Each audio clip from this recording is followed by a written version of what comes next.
नमस्कार. चला आज एका खूप सुंदर आणि खरं तर प्रेरणा देणाऱ्या कथेबद्दल बोलूया. ही गोष्ट आहे मैत्रीची, शिकण्याच्या तीव्र इच्छेची आणि ज्ञानाच्या त्या पहिल्या पावलाची. चला तर मग या प्रवासाला सुरुवात करूया. तर ही गोष्ट आहे मोहन नावाच्या एका लहान मुलाची.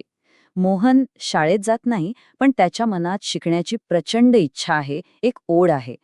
ही एकच ओळ आपल्याला सांगून जाते की त्याची ज्ञानाची भूक किती तीव्र आहे.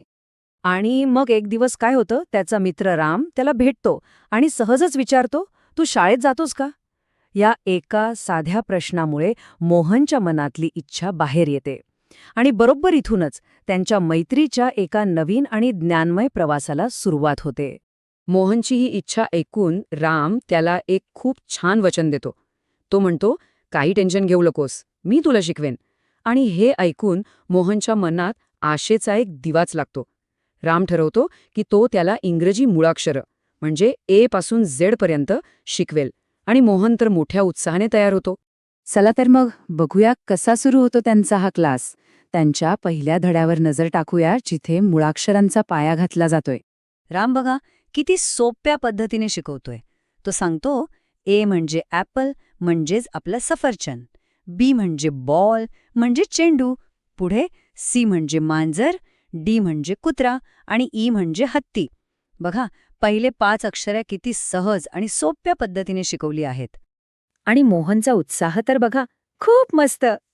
त्याचा हा जो प्रतिसाद आहे ना, तोच रामला पुढे शिकवायला अजून प्रोत्साहन देतो. कारण शिकण्यातला हा आनंदच तर सगळ्यात महत्वाचा असतो, नाही का? तर मग हा शिकण्याचा प्रवास आता पुढे जातोय. आणि जसजसं ते पुढे जात आहेत ना, तसतसं प्रत्येक अक्षर त्यांच्यासाठी काहीतरी खास आणि अविस्मरणीय बनत जातो. आता बघा पुढची अक्षरं. एफ म्हणजे फिश म्हणजेच मासा, जी म्हणजे गार्डन बगीचा, एच म्हणजे हॅट म्हणजेच टोपी आणि मग येतं आय, जे मोहनसाठी खूपच स्पेशल आहे. आय फॉर आईस्क्रीम हे ऐकताच मोहन कसा खुश होतो, कारण त्याला त्याची आवडती गोष्ट आठवते.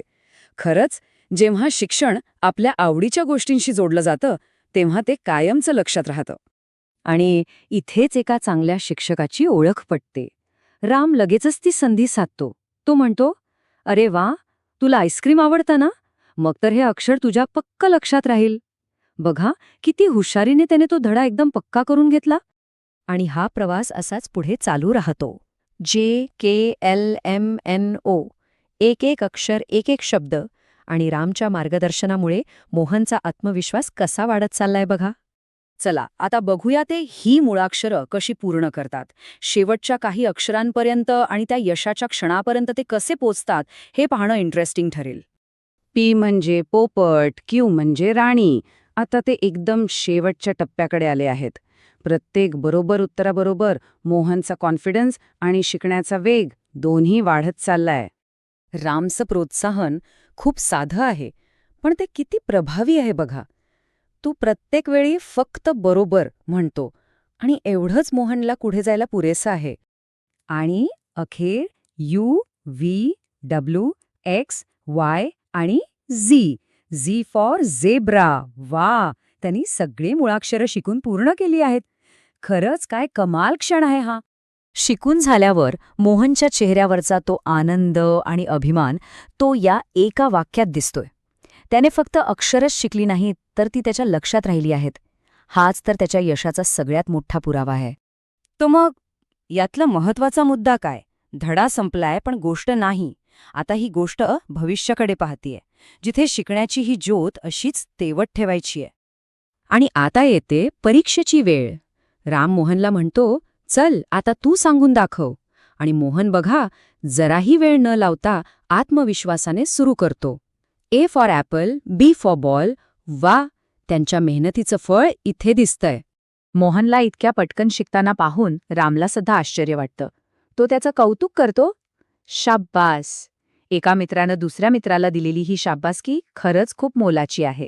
यशाच्या याच क्षणी मोहनच्या मनात एक नवी आशा जागी होते आणि तो रामला एक प्रश्न विचारतो, जो त्याच्या शिकण्याच्या अतूट इच्छेचं प्रतीक आहे. "तू मला दररोज असं शिकवशील का?" आणि यावर रामचं उत्तर फक्त एकच शब्द, "नक्की." या एका शब्दात मैत्री आहे, वचन आहे आणि शिक्षणाबद्दलची एक कमिटमेंट आहे. खरंच हे खूप प्रेरणादायी आहे. आणि ही गोष्ट आपल्याला एका खूप मोठ्या आणि महत्त्वाच्या विचाराकडे घेऊन येते. मैत्रीतून सुरू झालेली ही छोटीशी शिकवणी आपल्याला एक मोठी गोष्ट सांगून जाते, की शिक्षण हा प्रत्येकाचा हक्क आहे. एका मित्राने दुसऱ्या मित्रासाठी उघडलेलं हे ज्ञानाचं दार हे याच हक्काचं प्रतीक आहे. यावर नक्कीच विचार करायला हवा.